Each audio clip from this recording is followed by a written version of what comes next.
প্রতিবন্ধী দিদির পাশে দাঁড়ালেন বিজেপি বিধায়ক বিমান ঘোষ। হুগলি জেলার পুরসুরা বিধানসভার অন্তর্গত কাবিলপুরে 291 নম্বর বুথের বাসিন্দা সুপ্রিয়া হাজরা, যিনি শারীরিকভাবে অক্ষম, তার পাশে দাঁড়ালেন এলাকার বিজেপি বিধায়ক বিমান ঘোষ। বুধবার তিনি নিজ উদ্যোগে সুপ্রিয়া হাজরার জন্য একটি হুইল চেয়ার প্রদান করেন। বিধায়কের এই মানবিক উদ্যোগকে এলাকার বাসিন্দারা সাধুবাদ জানিয়েছেন। অনেকেই বলেছেন, জনপ্রতিনিধিদের এমন সহানুভূতিশীল পদক্ষেপ সমাজে ইতিবাচক বার্তা দেয় এবং মানুষের প্রতি দায়িত্ববোধকে প্রতিফলিত করে। বিজেপি বিধায়ক বিমান ঘোষ কি জানাচ্ছেন তার মুখ থেকেই বিস্তারিত শুনুন।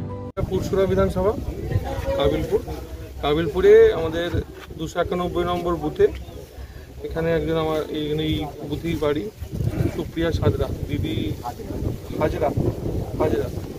তো উনি শারীরিকভাবে প্রতিবন্ধী, চলতে পারছেন না এবং অবস্থা খুব খারাপ। তো সেখানে আমাকে বেশ কিছুদিন আগে জানানো হয়েছিল বিষয়টা। আমি কথা দিয়েছিলাম যে আপনাকে একটা হুইল চেয়ার দেবো। তো আজকে এসেছিলাম, কাল নিজের উদ্যোগে একটা হুইল চেয়ারের ব্যবস্থা করে আমি এসেছি, ওনাকে দিলাম আজকে ওনার সুবিধার জন্য, যাতে উনি চলতে পারেন না, চেয়ারের মাধ্যমে উনি চলতে পারেন এবং ওনার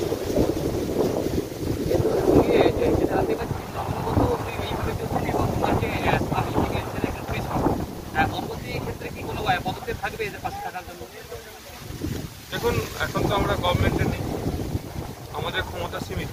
যেটুকু করছি নিজ উদ্যোগ বা এদিক ওদিক ব্যবস্থা করে খুব কষ্টসৃষ্ট করে বিধানসভায় সাধারণ মানুষ কর্মীদের পাশে দাঁড়ানো, এটাই করেছি এবং প্রশাসনিকভাবে যেটুকু করার দরকার, সরকারি যেটুকু সুবিধা পাওয়ার জন্য চেষ্টা করা দরকার সেটাও করব।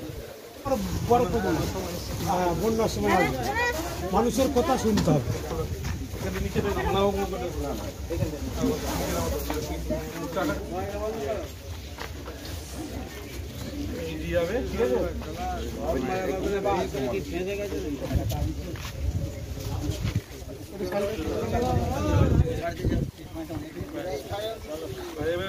চলে যাও।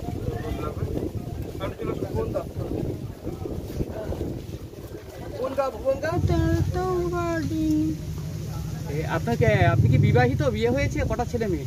আমাদের একটা মেয়ে। স্বামী কি করে? চাষবাসের কাজ করে। এটা পেয়ে কি আপনি কিছুটা সুবিধা হবে বলে মনে করছেন? হ্যাঁ। আপনার নাম দিদি? আমার নাম সুপ্রিয়া হাজরা। এই জায়গাটা কি নাম? এইটা কাবিলপুর। মাননীয় বিধায়ক মহাশয় যে অনেকদিনই প্রতিশ্রুতি দিয়েছিলেন যে ওনার জন্য কিছু করার জন্য, এর আগেও ওনাকে একবার দেখে গিয়েছিলেন বাড়িতে এসে। আজকে এই হুইল চেয়ারটা দিয়ে গেছে, আর ওনার সুবিধার জন্য মানে প্রতি মাসেই ওনাকে ডাক্তারখানায় নিয়ে যেতে হয়। উনি কি অসুস্থতায় ভুগছেন? উনি মানে চলতে পারছেন না, কোনো দাঁড়াতে পারছেন না, হাঁটতে পারছেন, এটাই ওনার সমস্যা। মানে কোথাও বলতে পারছে না, কোথাও যাওয়ার ক্ষেত্রে তো হ্যাঁ, কোথাও যাওয়ার ক্ষেত্রে খুবই সমস্যা হতো। মাননীয় বিধায়ক এটা দিয়ে খুব উপকার হয়েছে। তো যিনি পেয়েছেন কি নাম ওনার? সুপ্রিয়া হাজরা। আপনার নাম? জয়ন্ত সত্য। আপনার কি হয়? ভাই ছিল। এই জায়গাটা কি নাম? কাবিলপুর।